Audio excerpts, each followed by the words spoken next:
Chef, how you doing? Good, good. Hanging out with Chef Geoff Davis. Chef Geoff Davis of Burdell in Oakland. Awesome. Chef has a new restaurant opening up, huh? Yeah, yeah. Happy to be here, by the way. Thank you. Yeah. I appreciate that. Yeah. We just had some tacos. Where did we go? TacosElPaisa@.com. Okay.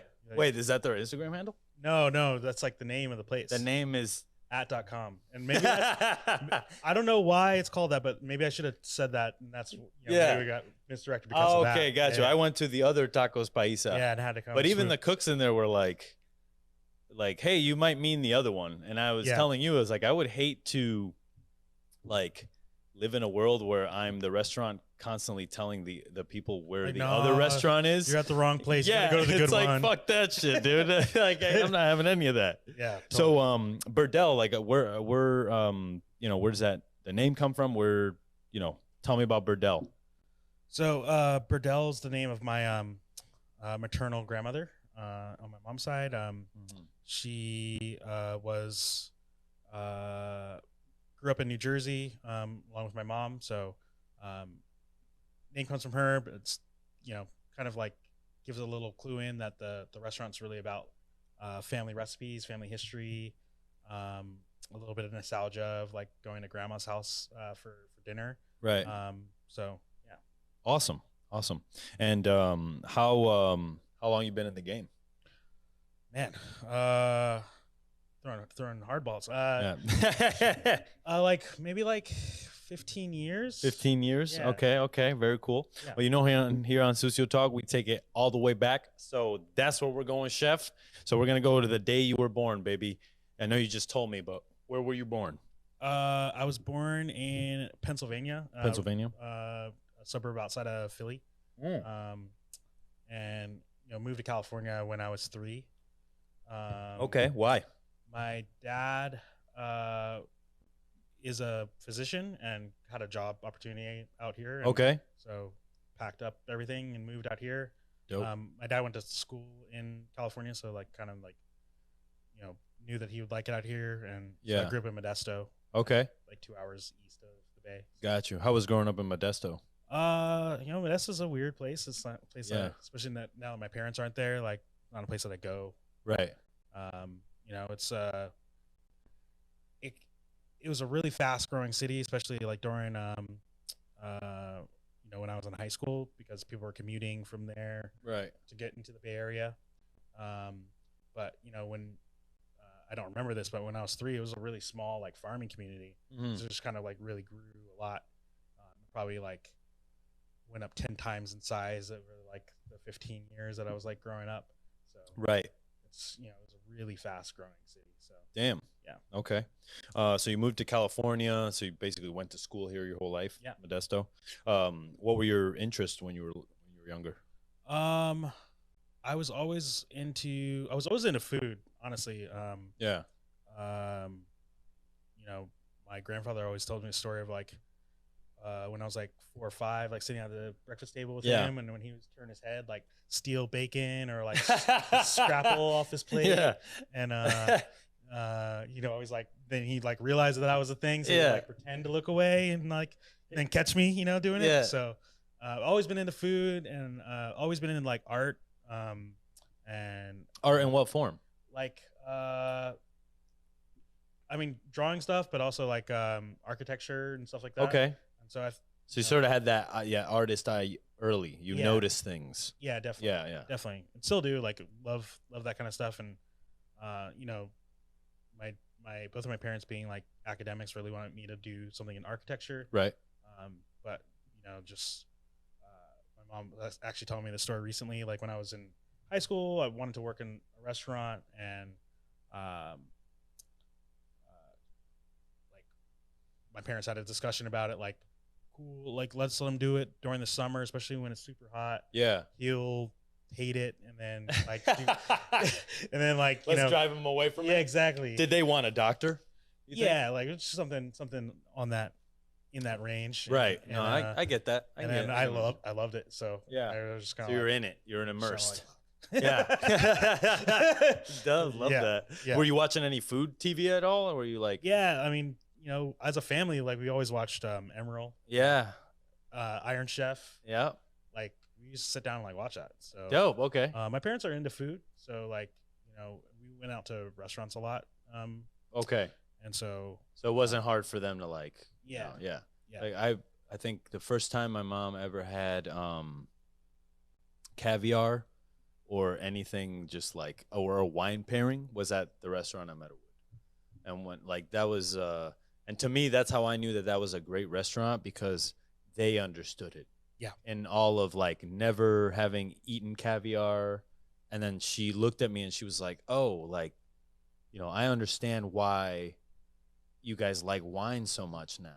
It's like meant to be paired with a meal. Like this is amazing, you know, whereas usually like they're drinking Carlo Rossi on the rocks, you know what I mean? Like totally. so it's sugar like, in it. yeah, exactly. Fruit, you know, whatever it is. But I think that is the true definition of that restaurant, when you can make everyone understand it no matter what walk of life they're in.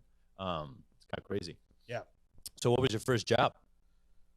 Man, I was really trying to cook, and the restaurant, it's still around in Modesto. It's called Dews. With a Z. Like D-O-Z? D-E-W-Z. Okay. And it's like the nickname for this dude's brother, like passed away or something. Okay. And thanks for telling me that, because I was about to roast the name. Yeah. Yeah. It's weird. Hold off on the roast, Dave. It was like one of the nicer places in Modesto, which is not saying much. So, yeah. You know, not like a culinary capital, but it's all good. I used to tell people I worked at the best restaurant in Rhode Island. Yeah. And they were like, "Oh, the smallest state." I was like, "Yeah. Point taken." But so I was trying to get in the kitchen there. They didn't have space for me, and so they did like tableside prime rib and Caesar salad and tableside bananas Foster and yeah, Jubilee. baby, a Brennan's. Yeah. So like I did that. Yeah. So my first job was like 16 for a suit. It's technically like everyone's boss. You're a brigade, basically. Yeah. Well, like tableside. Right. You were the tableside guy. Yeah. That's good training, because that gets you sort of trained up to be able to talk about your food. Totally. I feel like a lot of chefs that are really talented are not good at selling the food. Yeah. So it's like, if you can't sell what you're creating, then you're not gonna make be successful at your business. Totally. But then again, I ask myself, I'm like, what is success? Right. I've been I've been a personal chef for a very wealthy family, and like they and it's just how they do things. It's not wrong or right, but I noticed like they have a bunch of nannies and staff and like everything around them, and I'm just wondering, like, do I want that amount of money that I then can't see my children? Yeah. You know, like, is that success? No. Right? Not for you, but for some people it might be. Right? I don't think anyone like actually wants to not spend time with their kids. I mean, maybe not actively, but I think it's just a taking things for granted kind of thing, where you look back, it's like, oh, 10 years have passed and I missed a lot of shit, you know? Yeah. It's like, I just never want to pay somebody to like have these moments with their kids I can't ever get back. You know, sometimes I think about the things you regret, like, I should have gone to this restaurant this time. I should have gone here. Totally. But just to learn to just respect the decisions you made when you were younger, because you were a different person, will help you kind of accept yourself now. Totally. And then you can start today, fixing all the things you want to fix to get to where you're at, totally. To where you want to go. Sorry, I got a little philosophical there. No. It's a taco chef. Yeah. What are you going to do? So where were we? Your first job. So tableside Caesar salad, prime rib. So, I mean, it was cool. Like I got to interact with guests. That restaurant was like crazy in a lot of ways. Right. Because it was like a family owned place, but it was like one of the nicer places in town. And, right. But just saw some crazy stuff there. Very cool. How many years did you work there? Just through high school? Yeah, like maybe like a year. Did you know that there was a whole nother like realm of cooking that you wanted to join up in? For sure. Like every time, you'd have to go into the kitchen to get like the prime rib. Load it onto the cart and like cook and stuff and like load up the cart. But like that was it. And then I was just like on the floor doing service. Right. And I was just like, those are my favorite parts. And dealing with the being on the floor was not my favorite part. So. Right. So you're like pretty much new. I'm back of the house. Yeah. That's who I am. Totally. Got you. I always was a little bit. I always looked at the front of the house and I was like, man, I wish I had your skill, like the willingness to like want to talk to people. Totally. I think serving is one of the hardest things that that you can do for a living, you know, every day just catering to people's needs. But like to truly be able to like when I worked at Charter Oak, a table of like 10 dudes, right, who are just like loud as fuck, just having a great time, and just watching this like 18-year-old, you know, 4-foot woman wrangle them, like it either goes good or goes bad, you know what I mean? And even it happens to some men I've seen, just like fucking you know, they can't handle like the group or whatever. So it really takes a good server, regardless of sex, to like fucking wrangle the table and let them know I'm the motherfucking boss here, dog. You know what I mean? Like for sure. And you got to do it like in a way that they don't feel like you're telling them what to do. Yeah, exactly. Yeah. But good servers like tell you what to do. Yeah. And that's why I find the best diners let the servers immediately like, oh yeah, we're in your hands. Do whatever. Who knows the restaurant better than that fucking guy? You know what I mean? So you did your first pop-up this weekend, not to skip around a bit, but so how did that go? Good. You know, it was at Sequoia Diner. Shout out to Andrew, the owner of Sequoia. It's a really cool like neighborhood like focused spot there, and like we want to be that kind of spot. So it was awesome. We did like a prefix. We're always gonna do like a prefix when we do the pop up. Yeah. You know, it's 4 courses, but it's like a lot more dishes per course. Right. So you just kind of get bombed each course with like a bunch of different textures. And give me some menu items, chef. What do we got? What was the menu? So for one of the snacks, I got a whole Lady Edison ham from North Carolina. Okay. So we shaved that really thin with some aged white cheddar and some cherries from Zuckerman. Yeah. And some apple cider vinegar. See, really simple, fucking simple, good ingredients. That's all. Yeah. That's all you need. Totally. I love that. Okay. Yeah, and we did like a slow cooked pork neck with morel gravy. Morel gravy. Hoppin' John, like a kind of like California version of Hoppin' John, with Carolina Gold rice and like some awesome like Oaxacan beans from Dirty Girl and some chard in there from Yacoby Farms, and just kind of like updated it a little bit, like made it a little brighter, more about vegetables. How are you ideating these dishes? Is it things that you've done in the past, or is it sort of new stuff? It's all like new to cook professionally for me. It's like food that it's all you. There's no like, oh, I got this from this chef. Got you. Yeah, I mean, everything's been done before. I'm not saying always. You never I'm invent not creating anything. But, but he's like, let me just put that out there, please. But you know, like my spin on it, and you know, these are dishes that are like very old. Like some of them, like my grandparents cooked for me, or you know, I had at like an auntie's house, but I like update it. Like, you know, my aunties weren't messing around with morels. Yeah, I heard that. You'd be like, hey, look, cook with this, auntie. They'd be like, that's too dirty. Yeah, exactly. I don't want that shit. Like, it takes too long to clean. Yeah. I will say though, they got these morels. They come from China. They're huge. So basically the only place that these were coming from was China. And I know this from Corey. He owns Napa Wild up in Napa, and he used to sell us our mushrooms. And he was telling us about, we would get these morels. They're huge. We would like stuff them with chicken farce and like, you know, chicken fry them. Like, shout out to Chef Kat. That's all her. She used to do the same thing with a squash blossom. Nice. Like little chicken nuggets. So we get these morels in, and then the other day I actually saw them again. I'm like, whoa. You know they're special because you're like, there's only one guy that I knew that was getting this stuff. Yeah. And it's only from China. So like, how do you have it? And he's like, oh, basically Truffle Shuffle deals with this guy who we'll call the kingpin. And this guy flies in all of the truffles and the mushrooms into the United States, like almost like 80 to 90% of it, to the point where one year was 12 days.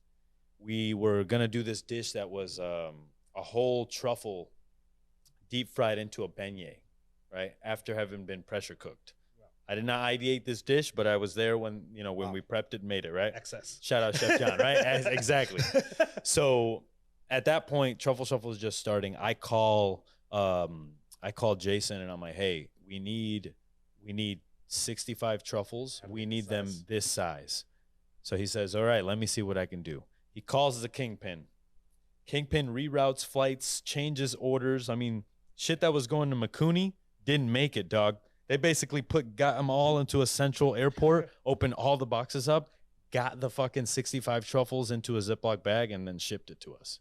Wow. And I was like, these dudes are fucking legit. Gangster. Yeah, for sure. And just remember that story Kingpin, from us talking about. that paints a picture. For sure. I'm don't want that guy to know my name. It's like Blood Truffles. There'll be a new movie with Leonardo DiCaprio. Blood Truffles. Nicolas Cage and Blood Truffle. Well, there's that pig movie that he just did. Oh, yeah, right. Yeah, it's not that good. Don't go see it. Okay. No. All right. No. Skipping around here. So you leave this first job. Where do you go? What do you see? There's another restaurant in town, like a more casual place called Harvest Moon. It's not an Asian restaurant. No. Okay. I don't even know. Like all the Harvest Moons have you? I haven't tapped into this memory for a minute. So. And you know what I will say? That is the cool part about this show is like, there's a lot of shit that you just like leave in your head locked away. You don't think about, but I feel like this show brings it out of you. You're like, oh man, I didn't even think about that restaurant. You know what I mean? For sure. The place was like a pirate ship. Like, the dude that was like I don't even know like if they had like job titles. Yeah. But, like this guy like just like skateboard to work every day and like a moment that like I will never forget is him dropping his tongs into the fryer.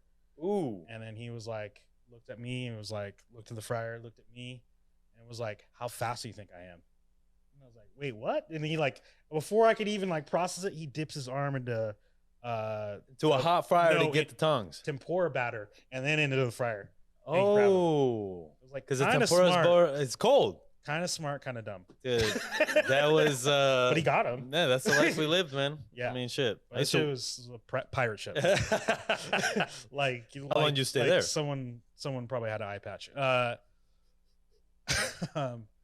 a year, because I'm still like in high school. Yeah. So, and your parents, are they still kind of like on you about like, hey, like we don't want you to cook for a living? Yeah, totally. Like, yeah. Totally. What do they want you to do? Anything but they even don't have criteria. Yeah, they're just like, just don't do that, please. Just not that. Yeah, or like sell drugs. Yeah, well, back like the same thing. Back in those days, it was the same thing. You know, that's so funny. Yeah. So when you leave this restaurant, are you still in high school? It's around the time that I was graduating. Right. What were your plans for the future at that point? Well, I went to community college to study English and hopefully leapfrog to a bigger school, and kept cooking at a bunch of different places, and was just like, I want to go to culinary school. Yeah. So my parents were just like, fine, like I mean maybe I'm like making them seem like they didn't want me to do it 100%, but they were just trying to steer the ship in other directions, like this would be like a kind of a phase. And so, my mom's like, if you're going to go to culinary school, you're going to go to the best school. Right. So, like we were just talking about, like I went to Johnson Wales. You toured the campus. And then, what'd you think? Providence, Rhode Island is good. Motherfuckers don't know. Like, you gotta lock the door. Motherfuckers don't know. Yeah, that's right. Sketch. It was also like the day that we toured, it was like downwind from like the sanitation plant. Oh, so you can smell the like, shit. Yeah, it smells like shit. It smells like a fucking. There was like a shooting like near the campus. Yeah, always, like, man. Right, South side of Providence ain't no joke. No, I didn't know that. I was like Rhode Island. Like, yeah, no, same thing with Connecticut. People are like, oh yeah, Connecticut. No. You don't fuck around in Connecticut, dog. Yeah, like the worst like projects I've ever seen. Yeah, exactly. So crazy. The South Side is like, yeah. I remember I had an internship at I did my internship at like the Radisson Airport Hotel while I was there.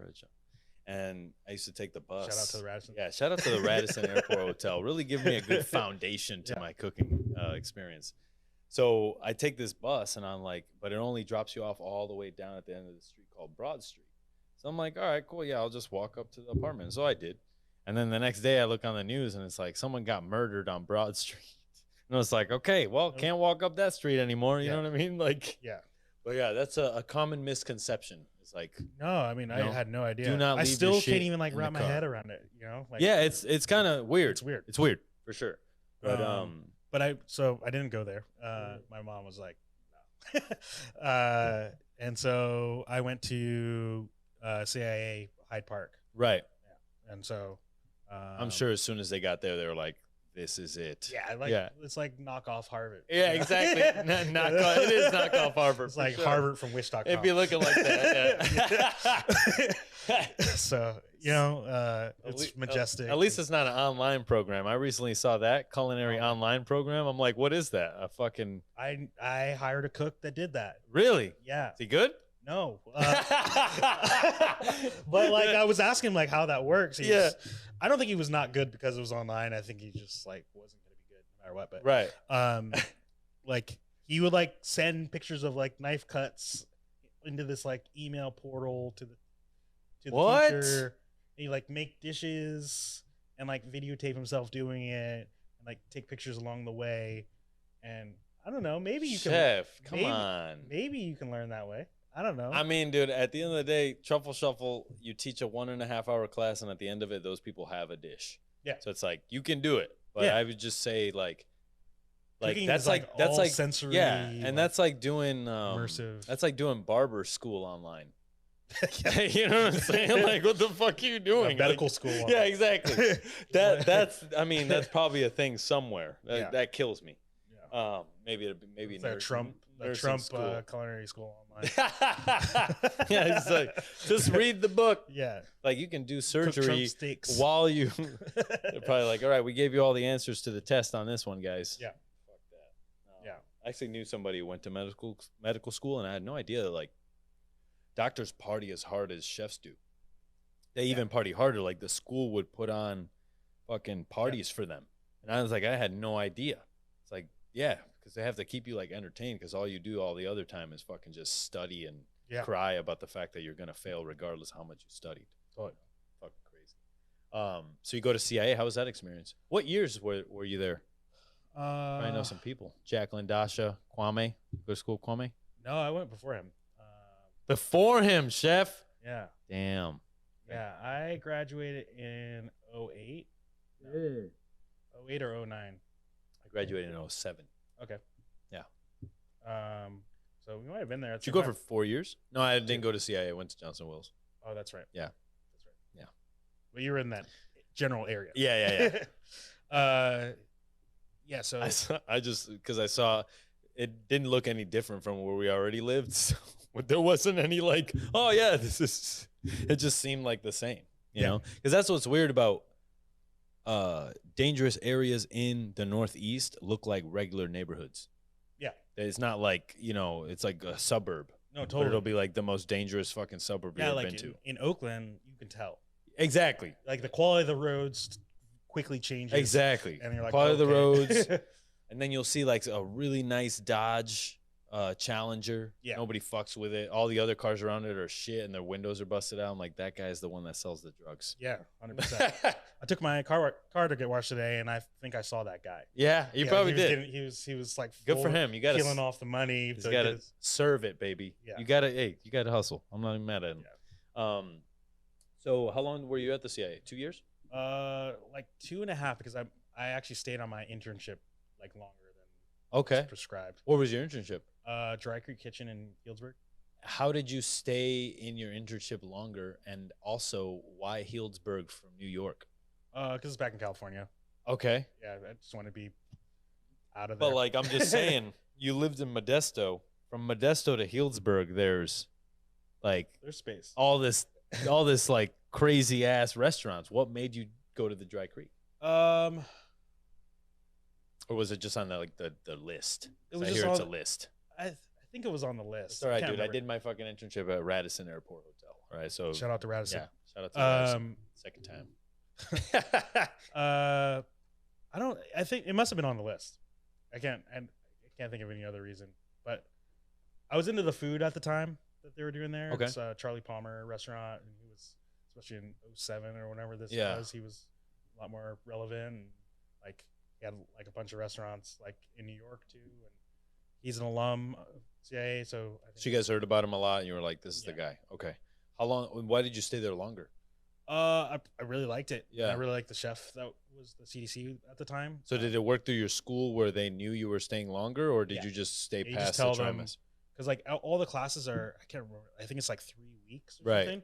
So you can just like extend it by 3 week increments. So I think I did like 4 or 5 of those, like 3 week increments. I increase it. Right. Just jump back in the stream.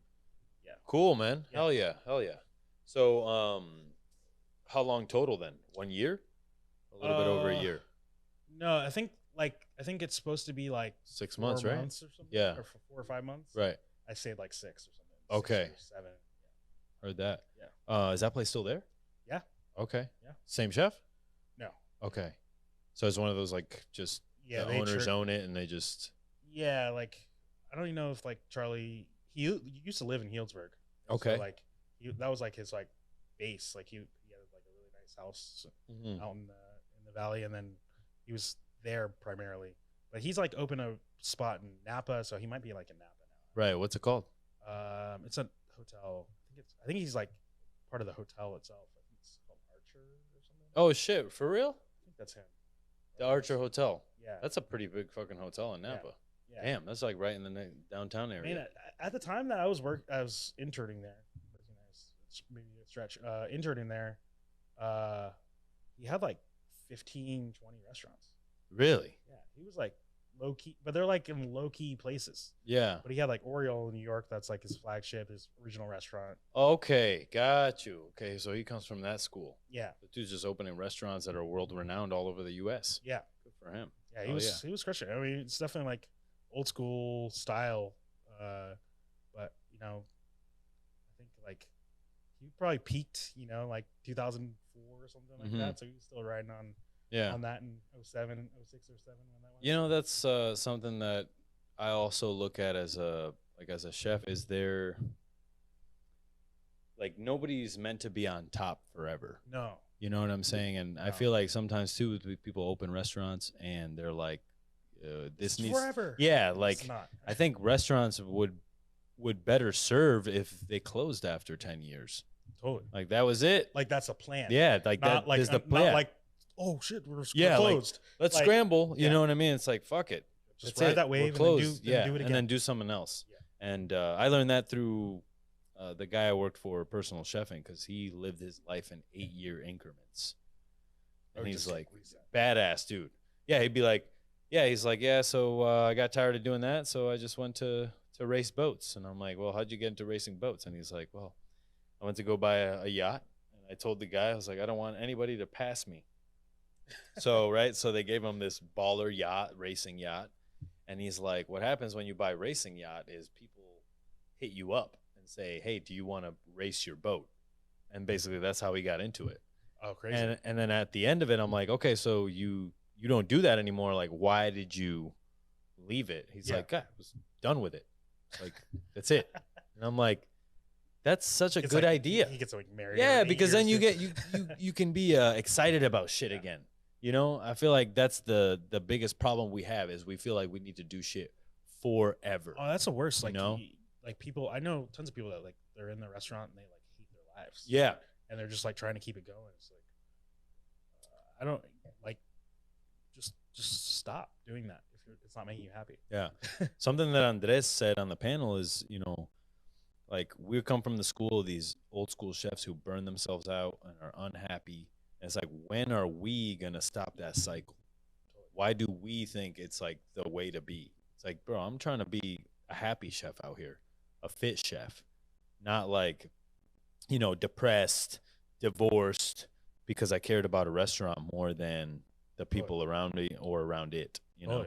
Yeah. So. Like, I mean, the thing that's kind of struck me is all these chefs that have like passed away suddenly. Yeah. Like in their like 50s and 60s. It's like, dude, like it's not just happenstance. It's like the stress of holding on to it. Yeah. Getting to the point where like, you know, you need to start thinking about retiring, and then you can't. You can't. Body gives up. You live in fight or flight. Yeah. On a constant basis. Totally. It's just like waking up, not being able to really go to sleep, and waking up just like just super stressed out. It's like, what the fuck, man? That's why I was like, I need to take a step back. I can't be doing that. So how are you navigating that, like opening your spot? I'm just like being really intentional about like not doing anything that I don't want to do, and structuring it in a way that's going to have some balance. Right. And you know, just making sure that it's not about me. Like it's about telling these stories from family history and giving people an opportunity to show off their ability when they work in the restaurant. And it's not just about me like holding on to the world the whole time. So. Right. I can understand that. Do you think that that's a departure from how chefs used to open the restaurants? Definitely. Yeah. And I've worked in a lot of restaurants that aren't like that. So yeah. But you know, I think, you know, the pandemic has put a lot of stuff in perspective. Like, you know, it's not worth losing your sanity or yourself because of a place that people go to eat food. Yeah. Because at the end of the day, you know, that's what it all boils down to. So. Heard that. Yeah. I mean, at the end of the day, happy cooks make better food. Totally. They just do. Which I'm almost like astounded at how we got here. Like, it really is a testament to all the chefs that have come up within that system, that have almost like been able to get past all of the abuse and all of the, like, you know, shitty things your chef said to you. Totally. To try to motivate you to be better, but kind of in a shitty way, you know, in a very jabbing way, in a hurtful way, where totally. And I'm sure you've walked away from a couple dinner services in tears, you know what I mean, where you're driving home like, is this really what I want to do? Totally. It's like, you know, I think it's important though to understand the pressure of, like, especially at like a Meadowood or you know, like work at Yrus, like the pressure of working at a place that people are centering their whole trip around going to this restaurant. Exactly. And like, it's got to be at least the best that you can make it.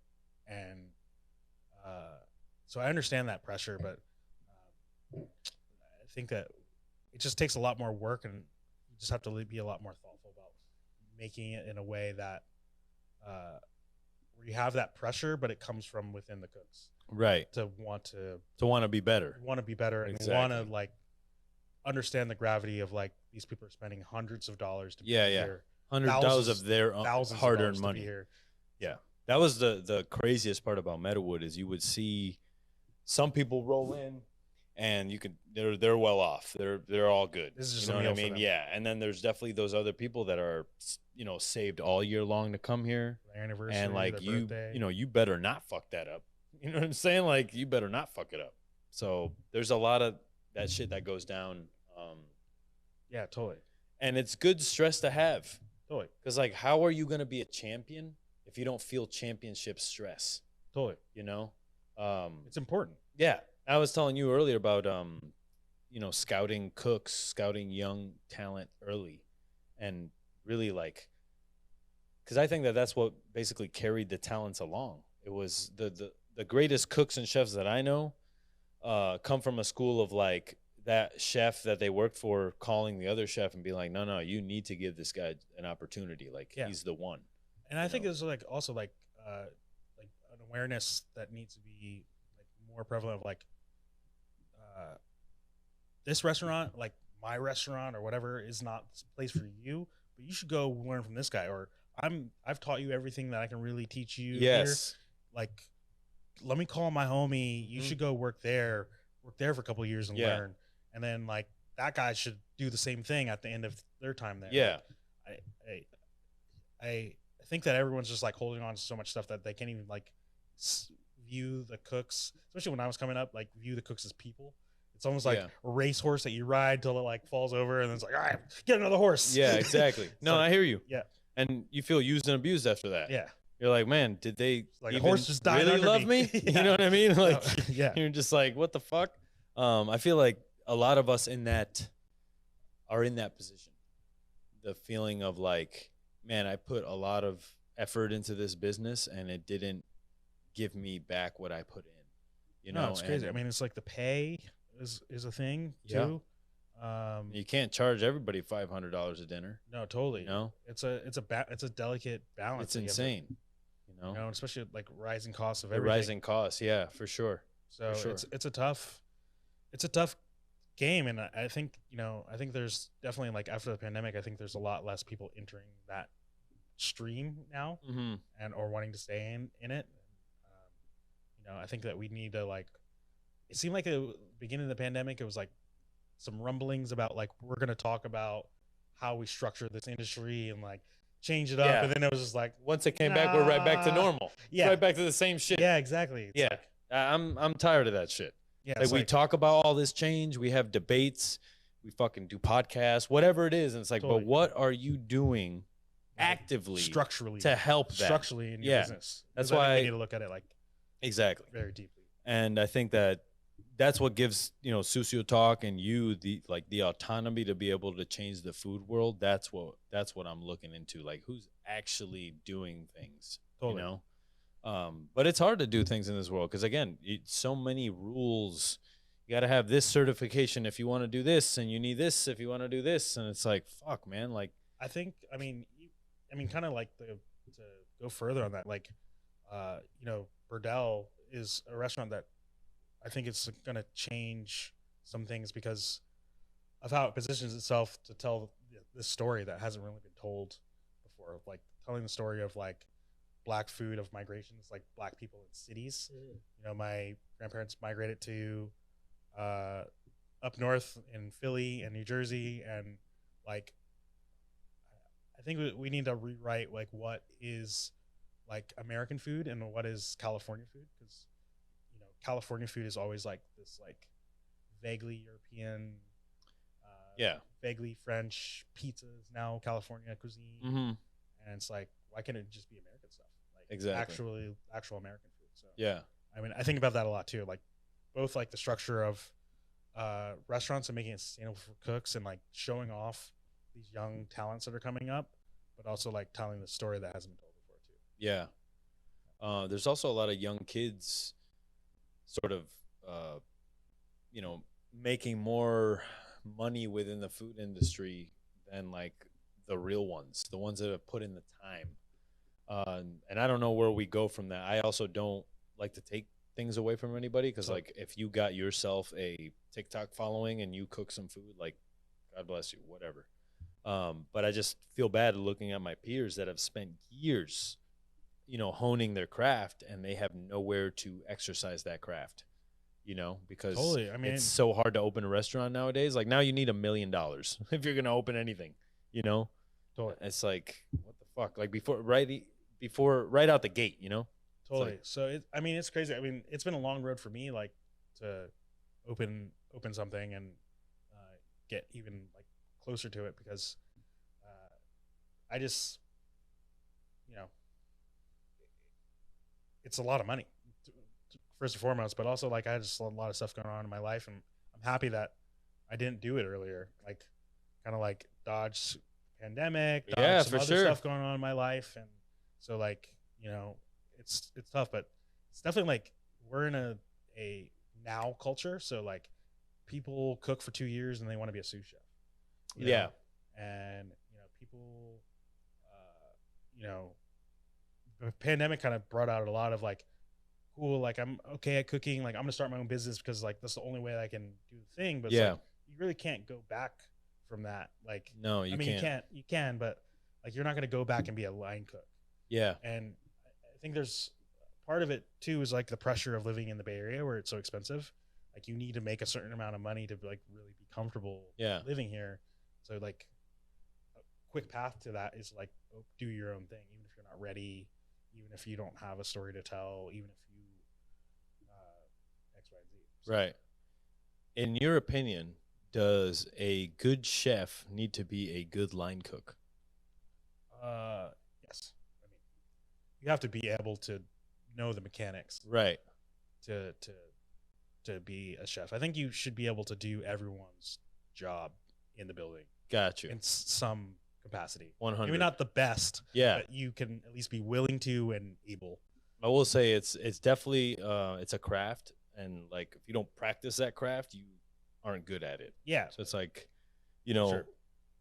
your fish cook is always going to butcher the fish a little bit better than the executive chef. Totally. Just because he fucking does it every all day, the time. you know? But you know the technique Yeah. to show them the first time that they do it. Exactly. And then they get really good at it. But as a chef, also is important to go back, do those things again. You know, like sometimes from now and again, I'll do those like a math packet. Like I'll buy like a, you know, junior year math packet and do some long multiplication, some long division, just to see if I still got it. Yeah. You know what I mean? It's like, it's just that, yeah, exactly. It's just that exercise, you know, just to get like your brain moving. Exactly. Yeah. 'Cause I feel like that's the other issue of, you know, cooks and chefs. Like that's all we consume. It's our fun. It's our work. So at some point when you do it for long enough, you're like, wait, is this like my life or is this a job? Like which one is it? And you live in that like limbo all the time, you know? Cause it's hard to turn off that work for sure. Definitely. Yeah. Fuck, where were we in your timeline? Culinary school? Culinary school? Damn, we're still on culinary school. Love that. Yeah. All right. So CIA, you did your internship for longer, came back, had to finish school? Yeah. Got you. What was your plan after that?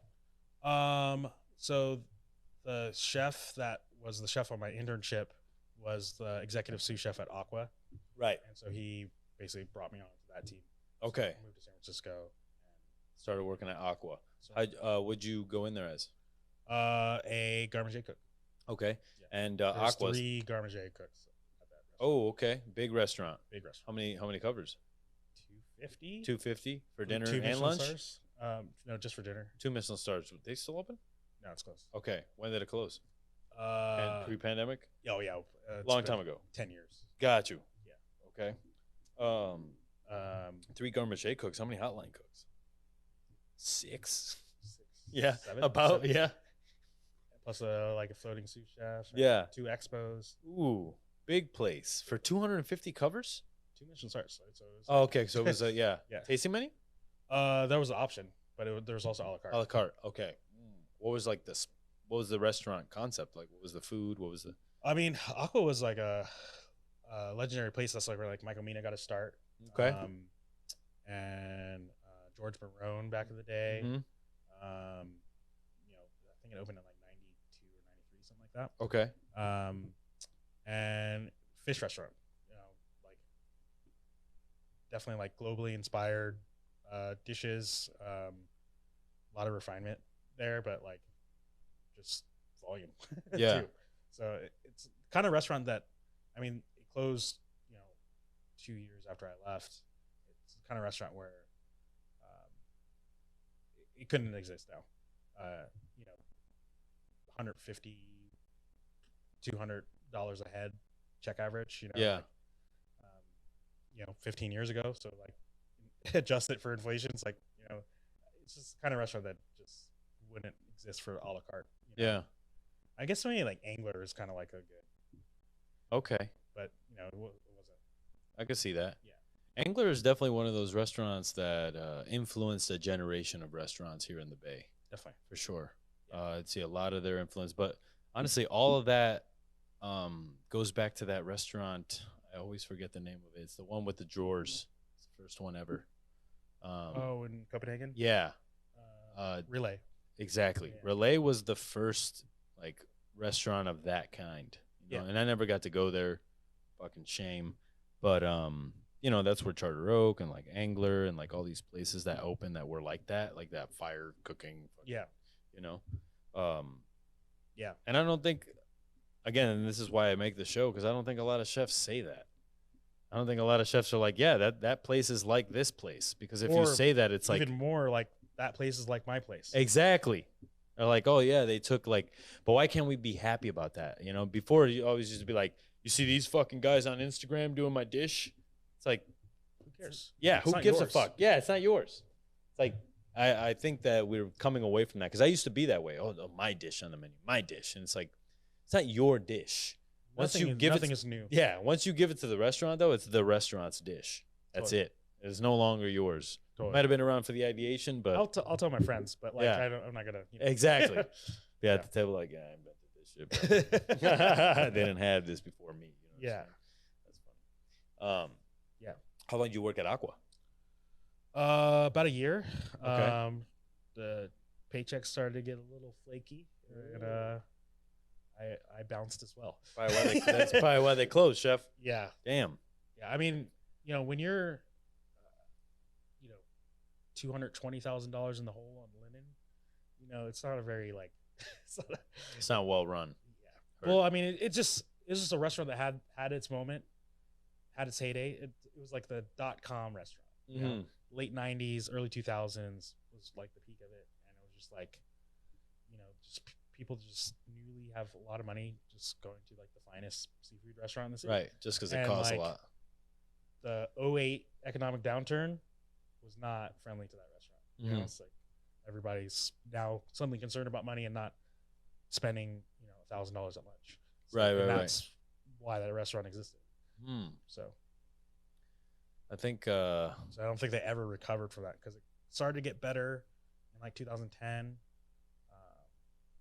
but like you just never recover from like not making any money in 2008. Yeah. I hear that. Yeah. If you're making like $30,000 a day and then suddenly you're making 10 and you have like 80 people on staff, that's bad for business all around. I mean, I was talking to Chef Costa about this. Charter Oak just had their 5 years. Shout out to Charter Oak. Yeah.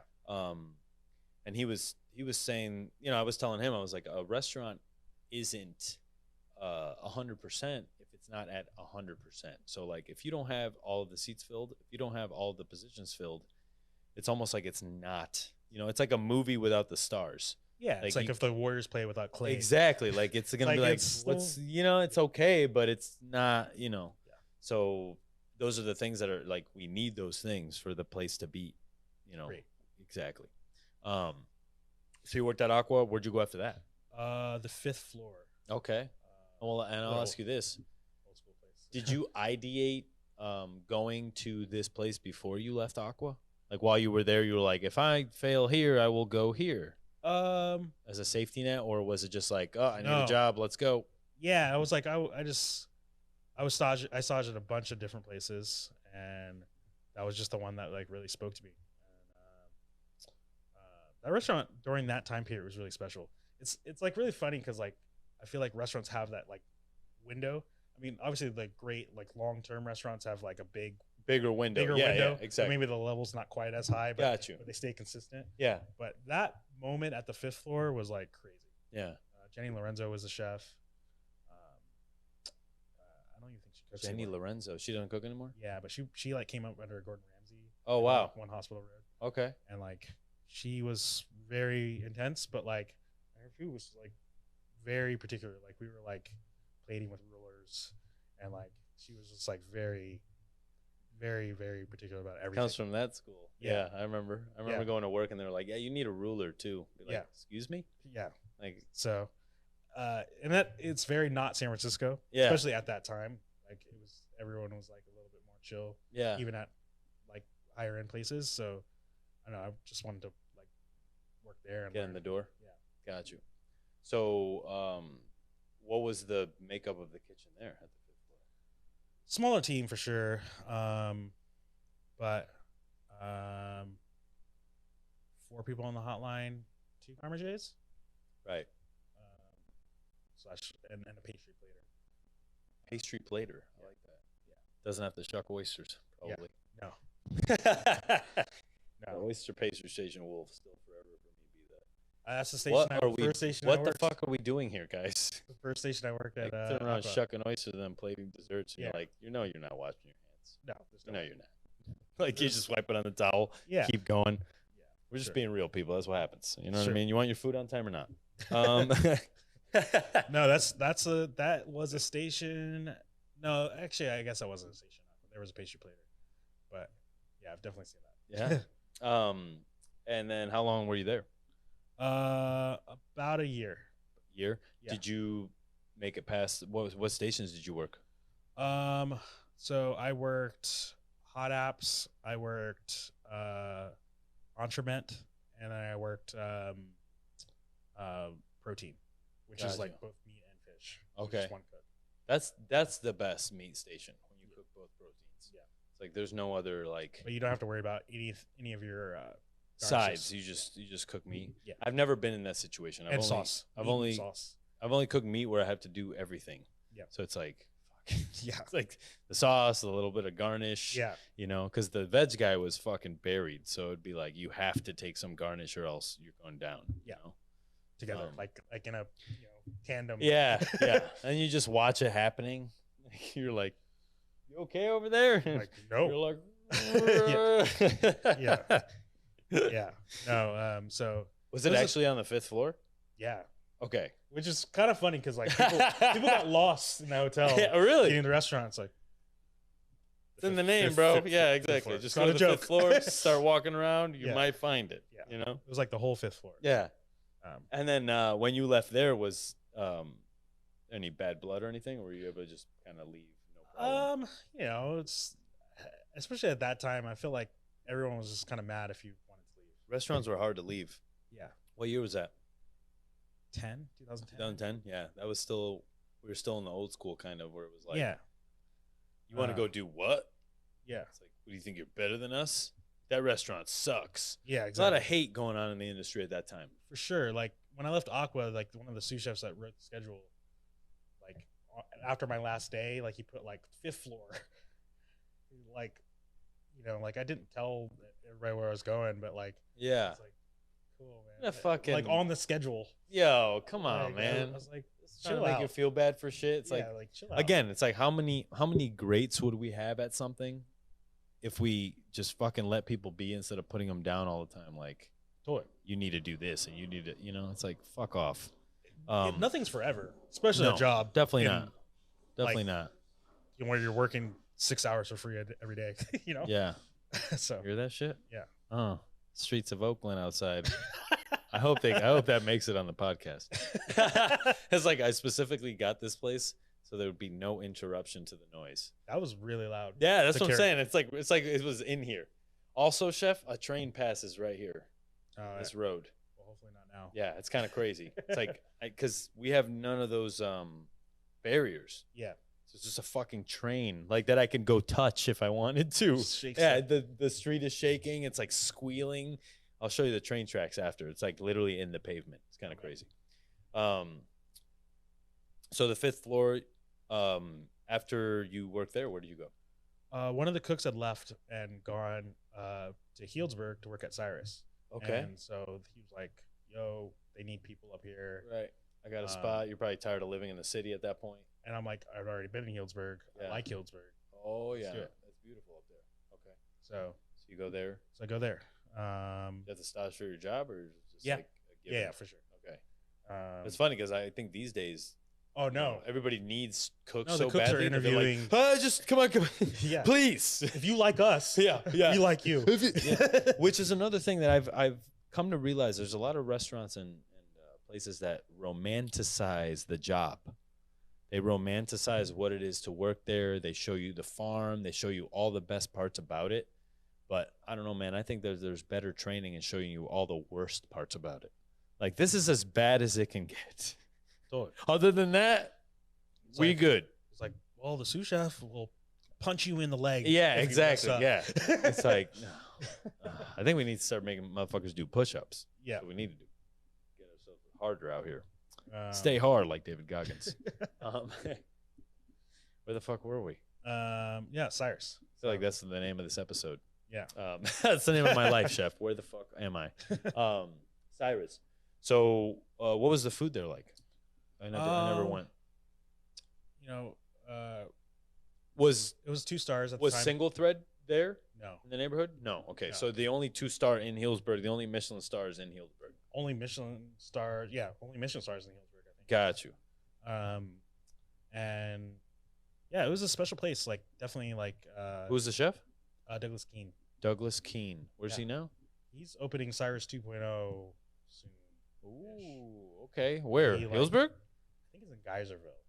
Geyserville. Like 10 minutes north. Yeah. Yeah.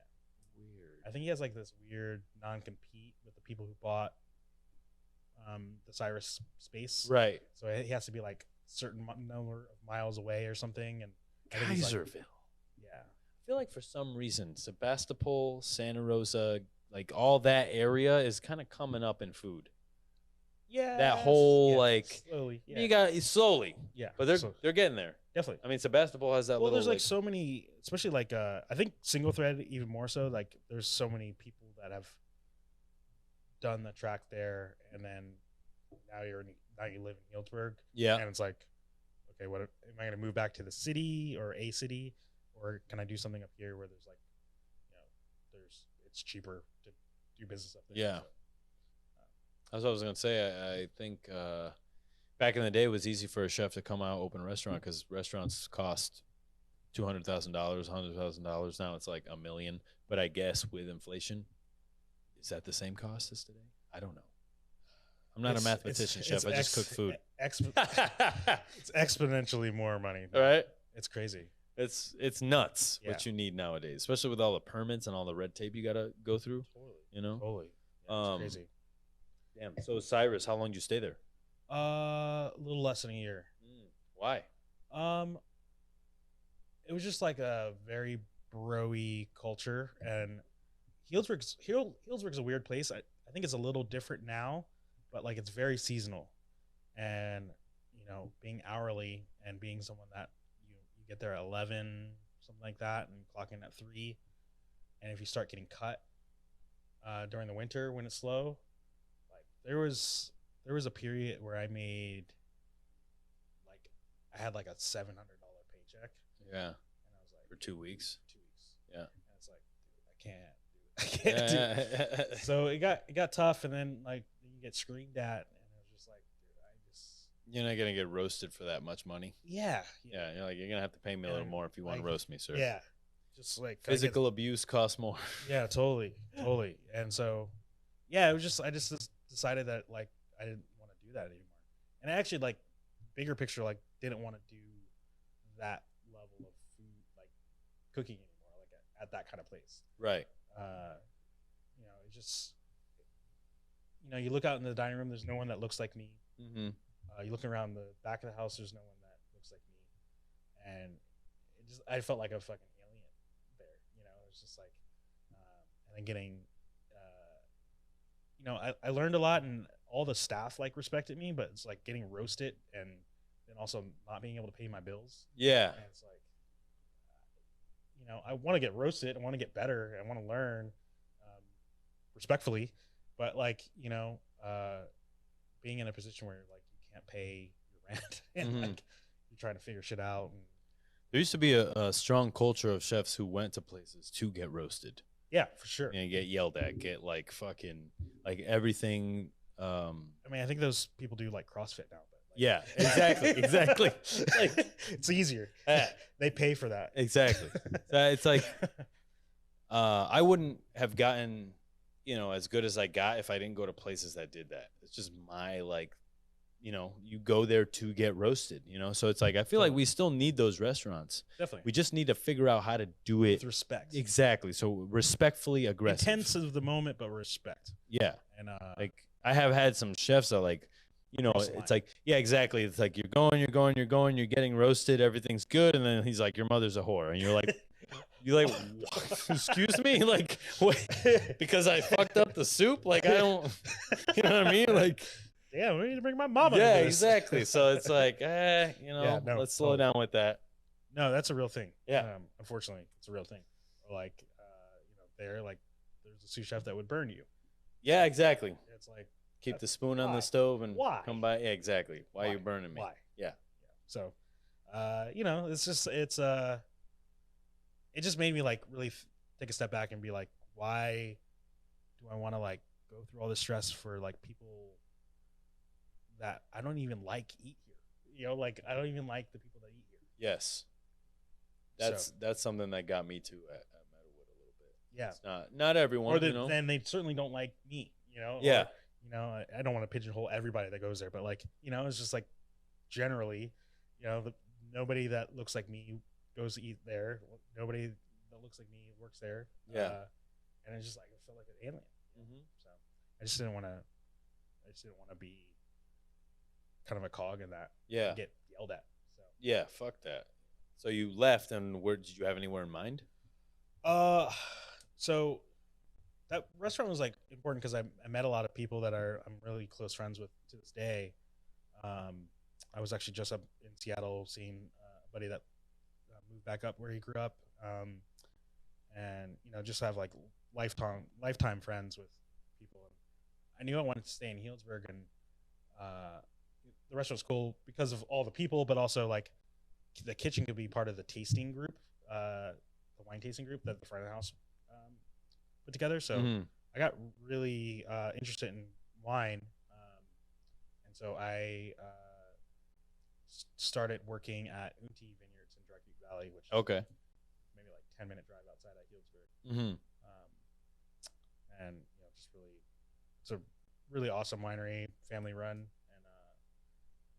they were like one of the only people in Dry Creek Valley doing like biodynamic stuff, like especially back then. So, harvesting with the moon cycles. Yeah, that shit's crazy. It's crazy. I mean, I ask farmers a lot about this because I try to find out, like, is it something that you agree with or don't agree with? I don't know. Most of them tell me the same. They're like, we can't hurt. Yeah, exactly. We don't. We think, it's superstitious. Yes, it is. But at the end of the day, when I've gone to biodynamic farms, you can tell the difference. You can see it. It's like 100%. beautiful. Definitely. So there's something to be said about biodynamic farming. And I think people just in general don't consider wine to be an agricultural product, and it's just like it is a farmed good. Yeah, and that's the most important part about making it.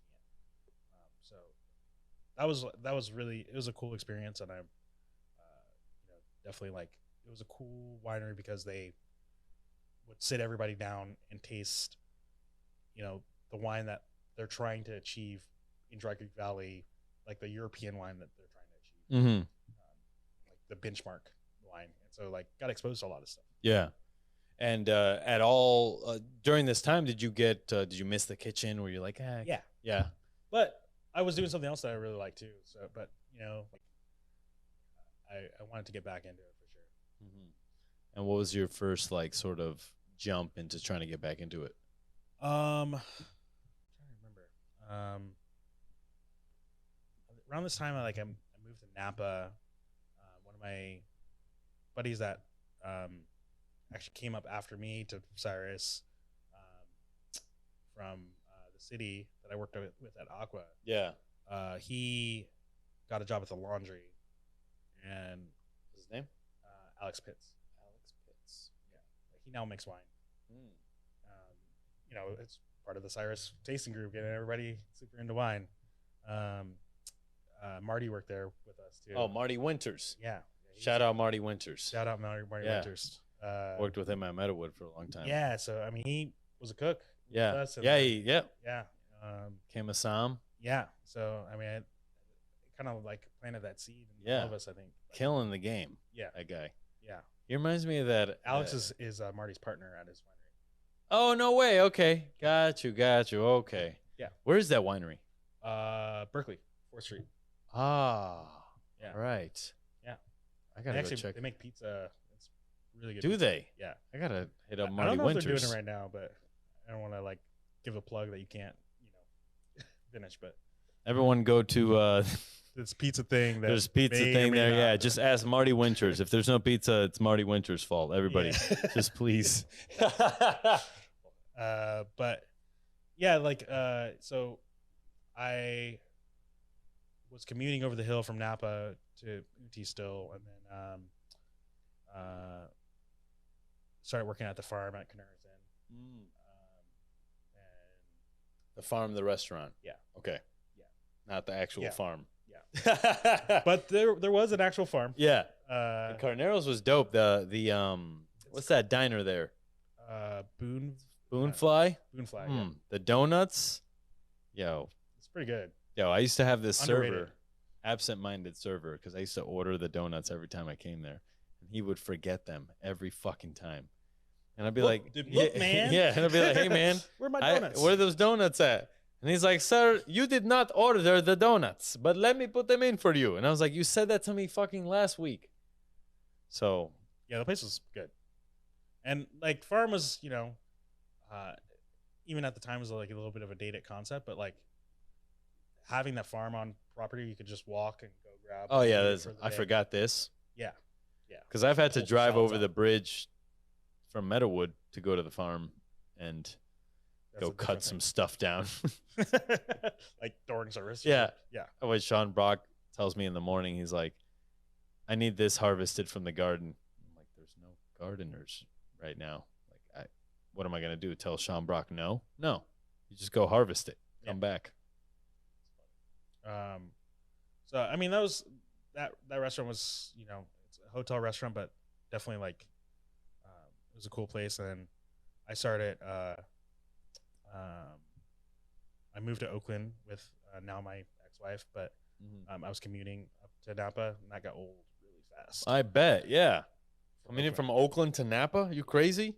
You're not the first person to do it. Somebody that interned at Meadowood while I was there, Ting Ting, who's a cook at Ensu in China, Costa restaurant run by Miles Punsak Po. Was telling me almost along the lines of the same thing. Yeah, so that got old really fast. So then I took a position at Haven, which was Daniel Patterson's restaurant in Jack London Square. Okay. And Kim Alter was the chef. And, Kim Alter's a badass. Yeah. Yeah. For sure. So, yeah, did that. I was there for a while, like a little over 2 years. Right. And yeah, it was just time for me to go at that point. And then trying to remember now. I started working for James Seibout. Okay. At Comey? No, at the Dock. The Dock. That was where he was chef at? No, it was another one of his restaurants at the time. At the time, he had like a bunch of restaurants. Really? Yeah. I got to look more into James Seibout because that dude's been ruling shit here in Oakland for years. He's the king. The first one to do it here too. Yeah, for sure. For sure. Yeah, I mean, at the time, he had Box and Bells, which was on College. Yeah. Hawker Fair SF was just kind of just getting going. But he had Hawker Fair Oakland. Right. Something else too. Yeah, he was like crushing it. All over it. All over it. Damn. And like no one worked at the group level. It was just him, except for like a lawyer, an accountant. Like there was no like director of ops. This is my restaurant group. No, it was just him in his car. Just running around fucking chefing. Yeah. Good for him, bro. 6 a.m. Well, you know what? He's a guy that you want to get behind. Totally. He's a leader. Yeah. You know, like there's no bullshit with that guy. You know, everybody that comes from him and anybody that has ever worked with him has such nice things to say about him. Also, I've done guest chef dinners with him. He's the most humble guy. Totally. And he shouldn't be because he's fucking got shit on lock, and he's been on lock for years. Through pandemics, through fucking cooks I've ever been in. Yeah. Was he open before the 2008 financial crisis? I think Comey opened in 2008. Right? Yeah. Almost seems to me like he just lived through a bunch of shit. Yeah. Still living. Still going through it. He opened it with like credit cards. Yeah. It's crazy. That's what you do. Shit. Like it's crazy. But so I was opening sous chef there. And it was a really cool restaurant. It was just like too early. Yeah. Because it was in West Oakland, right next to the Linden Street Brewery, which now is Old Can. That's his brewery. Okay. He's a partner in it. And it was like a tap room, and then like beers from all over the world, and then like modernized dishes from all over the world. Right. Kind of like that go well with drinking. And beautiful space, beautiful build out. So yeah, and the chef basically couldn't do it, and then I instantly got promoted. Oh, so, dope. Yeah. Right. It's a lot of work. 3 months or 4 months or something. So, yeah. I mean, openings are hard. Like you can go either way when you're opening a restaurant. Oh, for sure. Like, I mean, you're there fucking 15 hours a day, 16 hours a day, yeah, sleeping at the restaurant. You're in the pressure cooker, and yeah, so you kind of like popped out the side. Yeah. And so, yeah, I took it over. It was my first like CDC gig, and it was a fast learning experience because I was just, especially at the time, it was like regurgitating a lot of stuff that I saw, like fine dining places. Yeah. Like, being mean to cooks. Yeah, because you think that that's the right way, because that's all you've been taught the entire fucking time. Totally. And it's not. Again, common sense is like not that common, and I think we just need to look at it as they don't know any better. It's just what they were taught, and if we just take the second to teach the new way, we'll be okay. Totally. But that's definitely a reason why I had to take a little break too, because I was going wild. You know what I mean? But yeah, I'd just like go home like, why did I act like that? Yeah. The person that just they're doing the best that they can. For the most part, people were like doing the best with the skills that they brought to the table that day. So, how did you handle getting out of that? Like, stop being that guy. I don't know. I had like just kept thinking about it more. It's just like, I'm not getting the results that I want, and I didn't like that. Yeah, exactly. And I didn't cook my best food when I was getting yelled at. Like, so yeah, I'm definitely like an intense person still in the kitchen, but I want it to be fun and it should be fun. Yeah, for sure. People to understand like this is serious, but it's also fun. Right. I just noticed your shirt. That's the knife sharpening on the stone.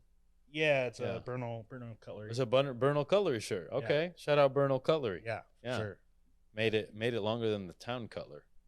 Yeah, Town Cutler closed a long time ago. I was like, kind of surprised. I think they're open. I think he like moved to Reno or something. You can like buy it online. Did he? Yeah, or something like Nevada. Or Town Cutler is now in Reno. Yeah, that's the town now. Fucking crazy. Yeah, you can order online. What's going on in Reno? I don't know. Is there chefs in Reno? Is there shit popping off in Reno? I think it's just cheaper. Yeah, we might have to go up to Reno. I'm not going. Yo, if anybody knows any chefs up there in Reno, let me know. But like you can buy it online. Like I think it's maybe just cheaper for them to ship from there. Yeah. Okay. Not bad. Like the palette knives are legendary. Yeah. Okay. How long did you last at or where you at? Almost 3 years. 3 years. CDC for James Shoutout. That is some fucking nice training right there. For sure. Great leadership. For sure. And you're friends with him to this day, right? Yeah, we play golf all the time. You're telling me about the golf scene in the chef industry. So what's going on here? Because I had no idea. No, it's a thing. And you're like, no, we do it. Yeah, you should come. I'm down. No, it's like James. James Shoutout, you. Yeah. Who else? Who are the other cooks playing? Spencer? No, I don't think he plays. No. This is the only reason. Let's shout him out real quick. Spencer Horvitz, the only reason this podcast is happening right here. Shout out to Spencer. Yeah, shout out to you for getting us together. Yeah, for sure. Yeah. That man, like as I was telling you, came into Meadowood and he forced himself onto that team by just staging and doing a great job for 3 days straight up. I haven't known him for like a crazy long amount of time, but I could see that. Yeah, for sure, man. He just wanted to be, and just like look. Yeah, I work here exactly. So we got him on the team, and history's history. It didn't work out that well, but at the end of the day, like the guy fucking put his all into it, and like just, I'm really impressed. Me to this day, I'm still like, damn, that was literally the best stage I've ever witnessed. Is Spencer Horvitz for sure. The LeBron stage. Yeah, exactly. And like sheer will. Exactly. And he's fucking becoming the chef of Slug Bar now, right? Yeah, it's dope. Shout out to Spencer Horvitz, Slug Bar, new restaurant that Andres Giraldo is opening. Yeah. So you can hear him on his own episode. The plus young goat. The chef's panel. Yeah. Dude, he really is. Yeah. He's going to be legit. That whole group, I can't wait. I hope they open more shit because I'm just trying to have more places to go to. For sure. If we could just cover every day of the week, sure, Chef. We should go there after this. And exactly. Andres, open 7 restaurants, please. I need one for each day of the week. So you leave this job, and what's like your next step? Like, what are you thinking about? At the time, I was like about to get married, right? And I wanted a chill job as we're like walking up to that, and that was not a chill job. And so I took an AM Sue job at a restaurant called Corso in Berkeley. Okay. And also, like, after I got married, my now ex-wife, and I were gonna move to Italy. Right. And so I was like, I should probably work at an Italian restaurant. And like the plan was to like try to stage when I was out there. Right. And so Corso in Berkeley, which it's closed now because of the pandemic. But the chef there at the time was the CDC, was there for like 10 years. And his name was Scott Eastman. And now he has a restaurant in Albany called Juanita and Maud. That's dope. Okay. It's really awesome. Juanita Ma? Juanita and Maud. Juanita and Maud. Okay. I think it's the name of his grandmother and mother. Okay. But I may be wrong. Hopefully I'm not. That seems to be like the going. Man. Yeah. Name it after your grandma, baby. Yeah, it's just, I don't know. Yeah. I mean, my grandma's name is Maria, so I ain't naming no fucking restaurants Maria. That's too common of a name. Sorry, Grandma. John. Sorry. Yeah, exactly. Yeah. Sorry, Grandma. Yeah. Can't get your name on this restaurant. But so yeah, I worked there. Scott's half black, and so I was like, cool. I just want to work with somebody that like looks like me. And yeah, he's incredibly talented chef, and you should definitely check out Juanita Mod. It's awesome. It's definitely like a place that's like we go to a lot. And so I worked there. Got married. You say your ex-wife now. How long were you married? Like 2 years. 2 years. Okay, Yeah. Gotcha. And ultimately, did the industry affect your 100%. departure? Yeah. 100%. How did you know the end was near sooner or later? I mean, it was like when you're in it, it's almost like you don't realize that it's going on under your nose, and then all of a sudden it's like, oh, no, it's over. I was aware of it. Very apparent. Yeah. I mean, it was sooner. I think the expectation of our relationship changed. Right. And I had shout out Marty Winters. I had a lot of friends that left the cooking part of the industry to do other stuff, and I think there was like an expectation that I was going to leave. Right. No, I'm not. I said I was going to leave cooking. So, yeah. So yeah. I think that as a society, I think people put too much onus on divorce. I mean, I can say this now. Like, I probably wouldn't have been able to say this a couple of years ago, but like, I'm happy that like I went through that. Like, I'm someone that always needs to like learn stuff the hard way. Yeah. Yeah, because you're a cook. That's so like the truest chefs always do. I needed to do it, and I'm grateful that I did. Yeah. So for sure. Well, at the end of the day, it also shows that you are strong enough to end something and not just stay in something that's comfortable. For sure. So, shout out to all divorced people, because that shit is fucking tough. Yeah. And not only because of what you go through, but because of what fucking your family has to say and everybody fucking around like you, that unraveling all the friendships. Yeah. And it's just like, fuck, man, you lose a lot. So, shout out to all those that could divorce and stay friendly. Totally. Doesn't happen every time. Totally. But I feel like if we were a little bit more communicative about like, yo, I want out, maybe all divorces wouldn't end so bitterly. Yeah, for sure. Like maybe if we could just recognize that, yo, this isn't really going anywhere. Can we just like mutually part? I mean, that's what I wanted. It didn't work out that way. But yeah. I was just like, you're not happy. I'm not making you happy. Like, I'm not happy. Yeah.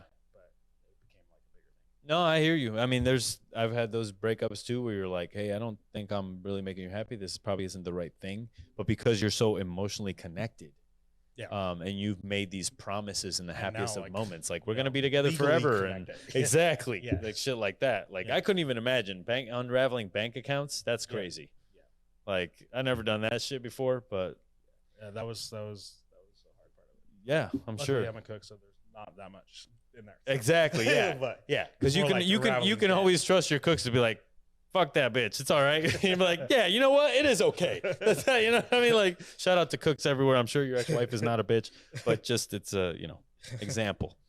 She's probably gonna look at this and give you a call. The fuck? I hope not. It's all good. I really hope not. So you have a hard time. Leave that. But anyways, moved to Italy. That was like a really awesome, despite fighting the whole time, but being there, like really like not being on vacation there, but living there and like becoming friendly with like the neighborhood butcher, right? Going to the markets, staging whenever I could. Yeah. Were you working? No. Oh shit! So it was just fucking chilling. Yeah, I mean, I would try to like stage. Yeah. It's hard in Italy. Yeah. To stage. I bet. Because like they feel like you're coming to take their jobs. Really? Yeah. So like it's hard to get like it's almost impossible to get a visa to work as an American, especially, and it's really hard to even stage because you have to wear like this like necklace that's like you're a visitor, just, and they have inspectors that are constantly going around making sure they don't have like illegal people or people that shouldn't be there working, because like they don't want to, because their economy is struggling. They want to make sure that there's jobs available for countrymen. Really? It's crazy there.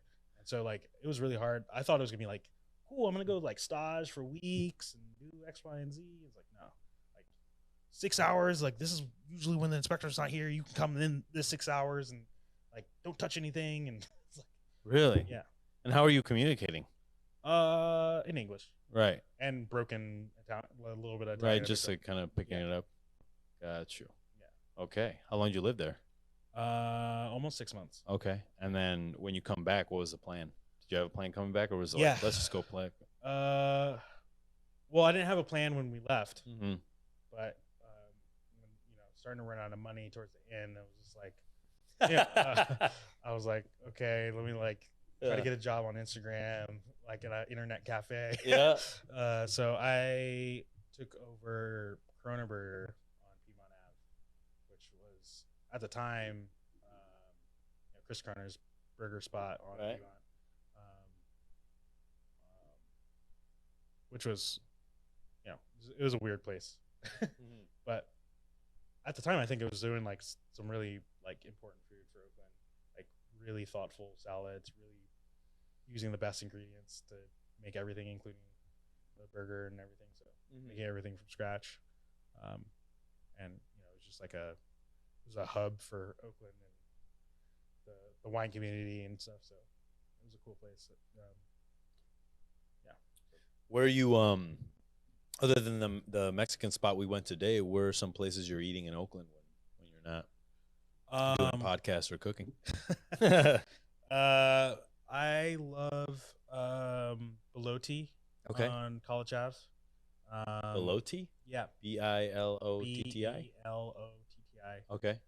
He's from northern Italy, and he just like does his version of grandma's food, like it's just so good. It's like the good and bad of being like eating in Italy. Like the tables are too close together, like the server's a little rude. Yeah, love it. Kind of 90s. I did notice though that when I was in Rome, the other people at the other tables were talking about food. Yeah, totally. They're talking about what they ate today, what they're gonna eat tomorrow. Yeah, like that's I think the most that's what sets them apart and makes them better. Everybody like cares deeply about what they're eating, exactly. Like what's the next meal kind of thing. Yeah. So that place is awesome. I like going to the bar at Komi CDP. Okay. It's really fun, and like you have access to the whole wine list. Really? Yeah. Insider hack right there. Yeah, and then the cocktails are great, and the food is great. It's like fun and like it changes a lot, and it's like really affordable for what it is. And like you can just go have like I think they're doing like I haven't had this, but they're doing like fried soft-shell crabs right now. What? Like fish sauce-y kind of thing. And it's like I want to go eat that. Yeah. And get a bottle of Riesling. Yeah, for sure. What kind of how many courses is Komi? Do you know? I haven't been in a while. Yeah. I haven't been. I don't know if they've changed it after their pandemic, but I think like in the neighborhood of like 12. Right. Yeah. Okay. Got you. Yeah, it's awesome. Yeah, I've tried both those places. I mean, yeah, it's so good. And then Snail Bar. Snail Bar. It's like The king. the goat.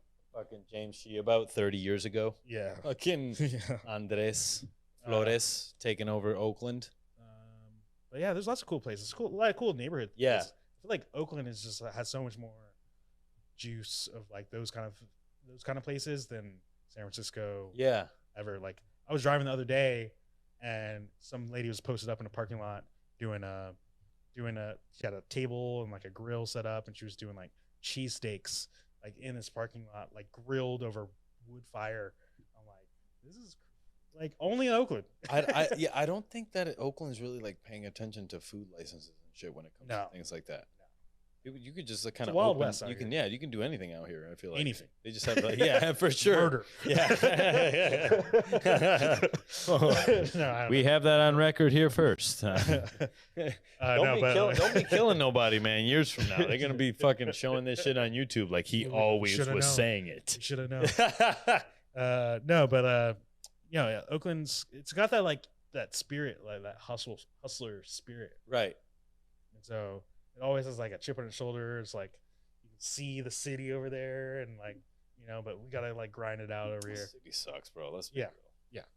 Sorry, San Francisco. Yeah. So next, I worked in San Francisco. Yeah, pretty much. Yeah, right. Oh, seriously. Where'd you go? I was the opening chef at True Laurel. Okay, got you. True Laurel. Who are the people behind that?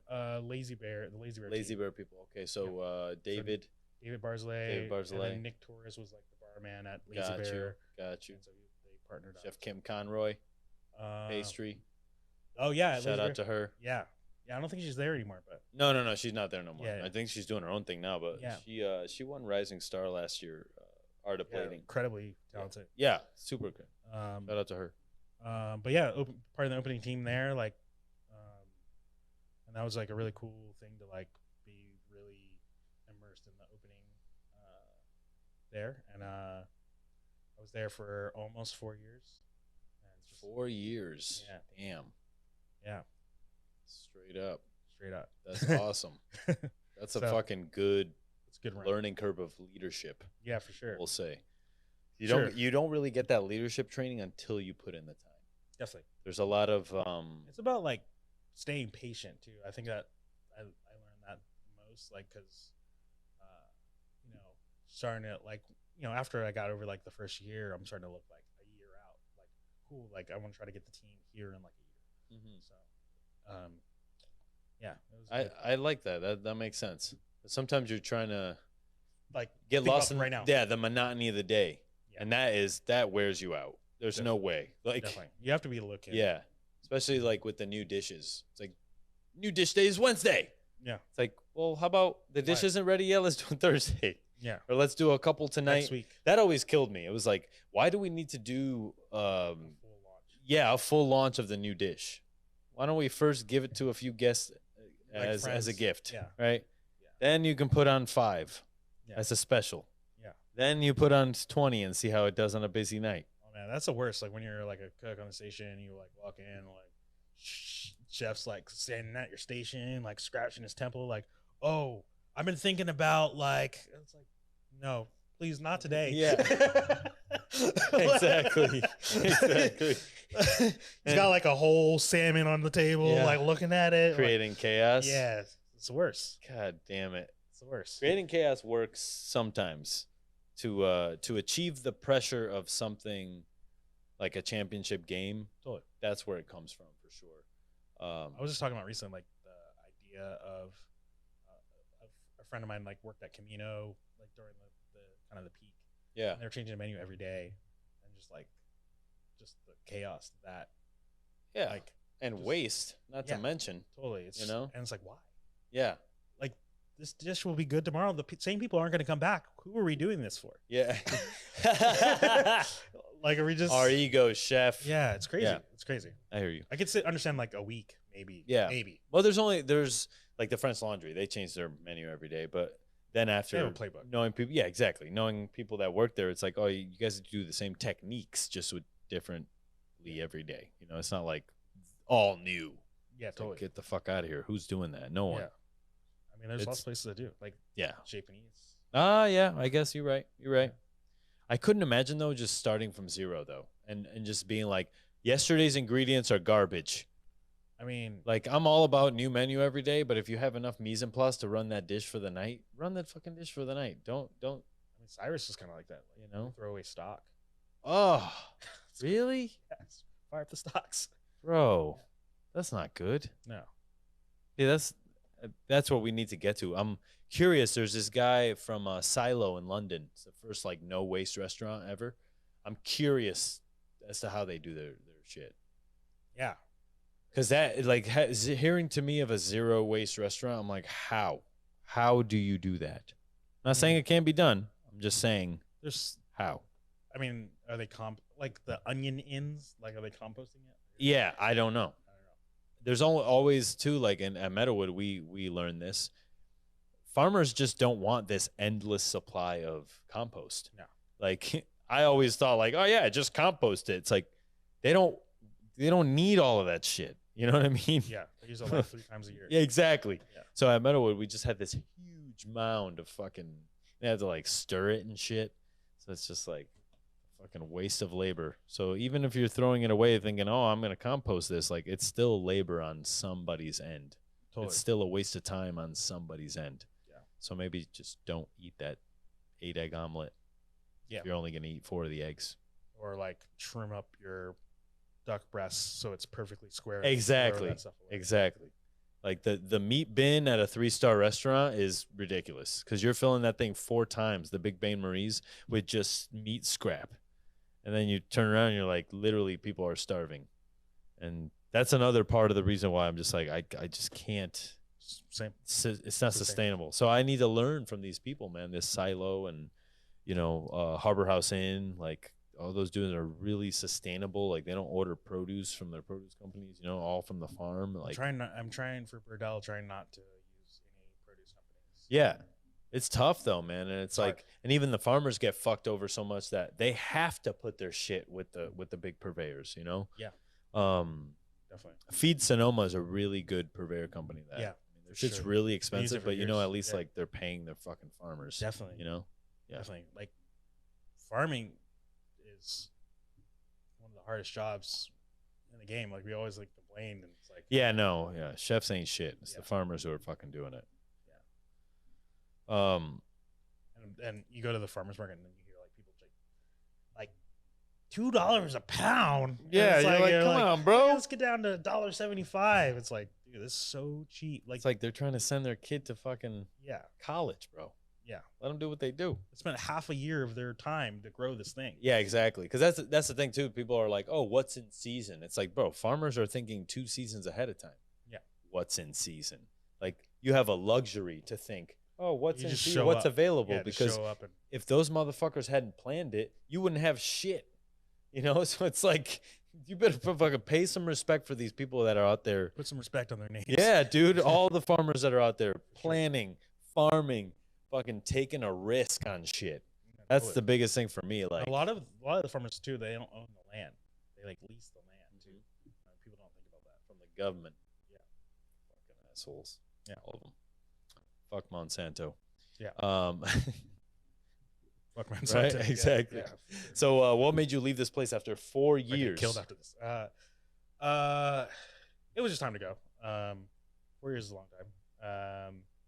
And I just wanted to do, like, I kind of got known for like the bar food there. And like, anytime I'm getting like my name like written about, it's like the patty melt guy. Yeah. Geoff Davis. Like, I'm proud of that sandwich. Yeah. It is you don't want to be known for the best burger. Yeah. I got you. The pandemic was really hard. Like, we closed for 3 days at the beginning of the pandemic, and we like just quickly thought of something to like stay open and keep people employed. Right. And so it was a grind. And so like, I'm grateful that we kept working, but it's also everybody else got a breather. Yeah. So yeah, I just never really got a break. So, and you know, the first couple of months it was just like me and my sous chef, and we kept like one dishwasher, and we were like fired the night cleaners. Yeah. So we were like just running around, just doing it 16 hours a day. Yeah. And it was a rough time during that time. It sucked. Sure. It sucked. And we were the only place open, so we were like busy. Yeah. Like everyone else was like taking hiatus. So that sucked. And that was like the moment I was like, do I want to do this? Is crazy. Like, yeah. do I want to cook anymore? Like this new world. Yeah. Like, is this forever? Like, like yeah. You know, the post pandemic was definitely fearful. Yeah, and then we had the fires that summer, and it was like super apocalyptic, like gray clouds. I'm driving into San Francisco. There's nobody on the bridge going into the city, and I'm like going into work. Yeah, and it's like gray. Like what the fuck, you know? So that's so funny you said that. I was commuting down from Napa to Oakland, and there was nobody on the road. I was making it in 30 minutes what am I doing? To Oakland. Like, why am I on Yeah, exactly. So that was a crazy time, man. It was a crazy time. Everybody stay inside. I was just like, you know, I don't want to do this anymore. So yeah, so it was just time for me to leave. I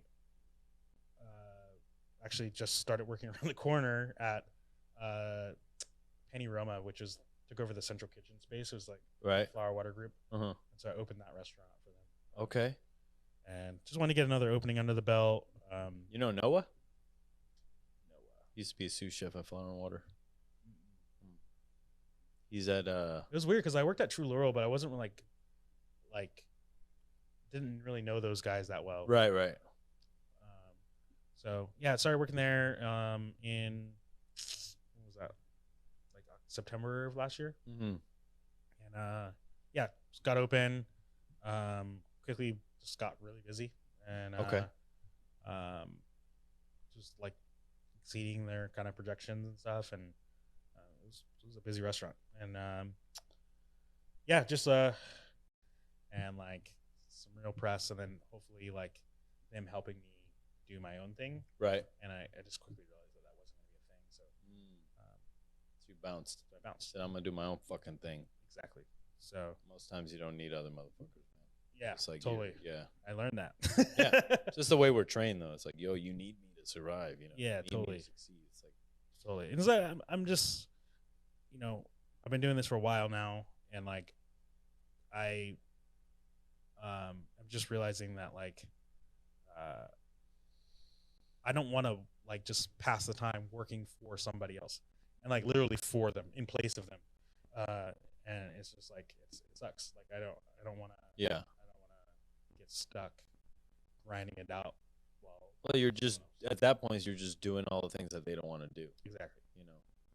Exactly. And yeah, I've done that for years now. So I don't need to do it again. So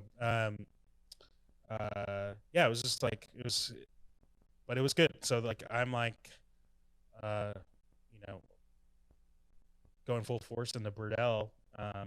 I am treating this like my like pandemic hustle, you know, because I never got a chance to hustle during the pandemic. Yeah, well, hustle for somebody else. Yeah, we would come up with like daily things that we could cook out what was in the walk-in, but yeah, for me, you know, yeah, it's time. It's you know, I've had like a bunch of near misses of like doing stuff. Got like some. Found out people were assholes at the last minute when I was trying to do stuff before, but you know, like one of the places like it opened 3 weeks before the shutdown, and you know I wasn't part of the team, but like whoo, I missed that. Yeah, thank God. Huh? Yeah, yeah. So you're right where you need to be, even if you know shit doesn't work out. It's gonna work out for you, you know. Yeah. And however you're supposed to end up. Totally. And I'm sure with you know the good heart that you have, you'll get there.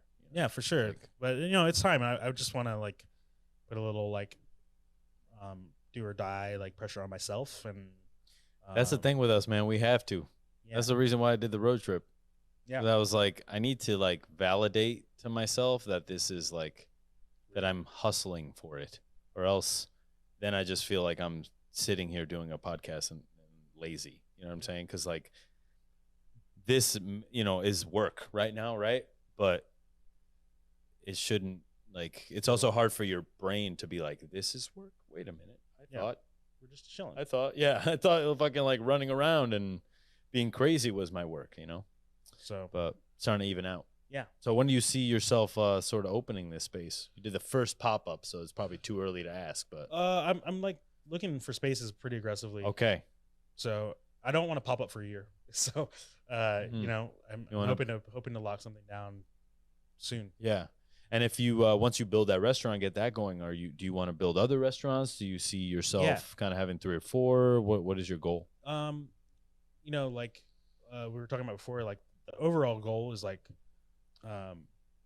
sustainability, and I don't think there's actually like a goal. It's more about the process, right? Like because there's no finish line for opening a restaurant, you know, because like it just keeps going. Yeah. And then it's a life, then it stops, more or less. So like I think it's more important that like the process feels good constantly. So like I feel like creative, inspired. I can like have people work and learn and grow and like show off them, and hopefully like they can spin off and do their thing, and I can help them do that. So I mean that's more than like how many restaurants or whatever. That's the most important thing for me. Building legacy. Yeah, like mentorship, like mentoring people. Yeah. Helping people grow. I was telling you this earlier, like the fact that there's a lull in the restaurant industry, like of talent. I feel like we drove a lot of people away, and then there was you know, the gatekeeper chefs of, you know, the 2010s that sort of held back, like, oh, because you need to work here longer because this is good training for you, where it should have been like, oh yeah, you want to do your own thing, let me help you.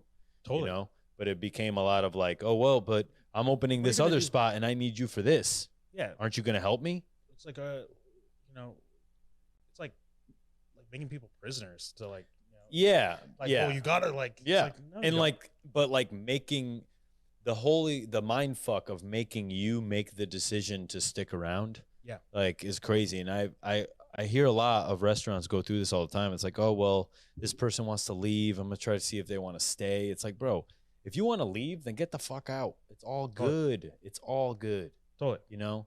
And I say get the fuck out in the nicest way possible. Like, I'm not like, it's all good, but you got to go do what you got to do. And if you feel it, then you got to go. It's like trying to make people happy that are unhappy regardless is crazy.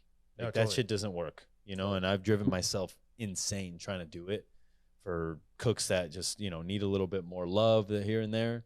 But it's like, after a while, it's like, are you just taking advantage of the fact that I'm willing to help you this much? You know? So it's a give and take situation. A lot of times I feel like, for like 4 or 5 years, it was take. And now we're evening back up. And I don't know, man, I have a lot of faith in the 17, 18-year-olds, more so than the 24, 25-year-olds right now. Yeah, stuff. Because, you know, and I think that that's the future of us, you know, and then that's what we need to focus on. Because, you know, who else is going to carry on the craft? Yeah, draft people out of high school. Yeah, exactly. It's like going around recruiting motherfuckers for culinary school. A culinary school came to my high school, you know. I mean, I was in a VOTEC program, but still, like, there should be colleges going out there and actively recruiting people, or chefs, restaurants actively recruiting people, you know. I guess that's what a food show is for. Yeah. But yeah, I mean, it's Burdell is obviously going to be like the main focus, but I would like to do some sort of bar, probably like a wine bar, or a wine bar that also has like cocktails and stuff. Right. And then I'd love to do like a bunch of like fried chicken restaurants. Ah, yes, baby. Like, you know, just like make it fun and repeat them. Yeah. And have it be like actually like black owned. Yeah. Not like KFC or whatever. I hear you, bro. But like in the town and in the Bay. Do it. Yeah. Because I'm conceptualizing what a live Sucio Talk would be like, and there needs to be a table full of buckets of fried chicken for sure. You know, and like, let's do it. Like, not for me. Like, I grew up eating like chicken and bread, like as a meal. You know, you tell people that, they're like, "Where are the vegetables?" Whatever. Say, fried chicken. Wheat. Exactly. Fried chicken, soda. That's it.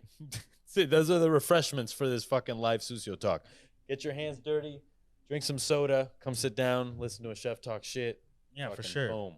Because I mean, you know, and I think even as recently as like 5 years ago, I wouldn't have even done fried chicken as a restaurant because like I felt like no one would take me seriously as a chef, and especially like there's a lot of like racist connotations around fried chicken.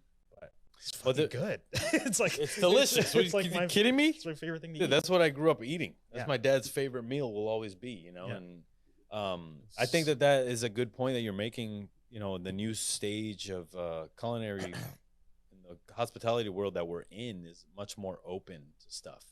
And honestly, I attest it to those chefs that were 3-star chefs going and opening a chicken spot, opening a burger spot. That has cleared the runway and has almost, you know, made it okay, even though it's always been okay to open up a restaurant like that. For sure. And, you know, it's all about like have some like focus and attention to detail, but like at the end of the day, like it's accessible to everybody. Yeah. You just come in. You're just making dinner, chef. Yeah. It's not that special. You know, that's what I was like. I told you, I was like, fuck a composed menu. My shit's gonna be 8 courses of the most fucking delicious shit you've ever had in your life, and then you're done. Yeah. And because you came here to this restaurant, yes, to enjoy your food, enjoy your time, but also like I enjoy the aftermath of a restaurant. Yeah. Like, what did you do that night? Yeah, you know, like going home and settling down after a great meal is one of the greatest feelings in the world. Yeah, having that little nightcap you know the at home. worst feeling in the world after having 8 courses, like going and having a burger. yeah, for sure. You didn't get full enough. Yeah, that shit happens all the time, bro. And I'm like, I remember my chef used to say, he's like, you don't want to fill them up too much, but you definitely want to make them go home and fuck. You know what I mean? So you don't fill them up too much. You don't fill them up too little. No one wants to like eat. You satisfy too them. Much. Yeah. I'll tell you a story. I used to have a roommate up in Napa, and he liked to have sex parties with his girlfriend, right? So I said, that's fine. You guys can have your sex parties, invite your couples over, do whatever you want. Oh, yeah. But I would notice that. Keys in the bowl kind of stuff. Like every time he would have this party, he would cook Mexican food. And I'm like, bro, ain't nobody trying to eat Mexican food and then trying to smash after. Like, at least make a crudité. Yeah. You know what I mean? Like some shit something that light. You could, something light. Yeah. You know what I mean? Like, you don't want people being like, oh, those tacos. Yeah. Yeah. It was just a weird kind of thing for me. He laughed and he was like, I never thought about it that way. And I'm like, it doesn't matter. Yeah. What do I know? You know, I'm not having some fucking sex parties, you know? Fuck. Or am I? Cool, chef. Well, fuck. How can we find out about Burdell? Follow the Instagram. I'm gonna keep keeping it updated. Right. Burdell _OAK. BURDELL. Yep. All right. And yeah, we're gonna be popping up at Sequoia Diner on MacArthur, and then Tribune in downtown. Yeah. When's the Tribune date? So I'm doing this Sunday, Father's Day, Juneteenth. I'm doing a collab with him, and then just kind of like introduce the brand there, and then the following Tuesday, the 28th, and then a bunch of Tuesdays in July. Okay. Like I'm skipping the 4th of July week, but always. Yeah. But you know better than that. Yeah. But doing the rest of the Tuesdays in July there, and then gonna do Sundays at Sequoia Diner. So I'm gonna do 2 days a week. Okay. Switch the menu every week. Right. Have it just like be fun. Dope. Yeah. All fucking check out Chef Geoff Davis, Burdell, Oakland, popping up at Tribune, popping up everywhere. Chef, I cannot wait till you fucking open up your spot. Yeah. Because for sure. Want to be able to say that you've been on Sucio Talk first, all right? Before you get too big. All right, before you get too big out there. But thank you guys for listening. Thank you for being here, Chef. Peace out, everyone.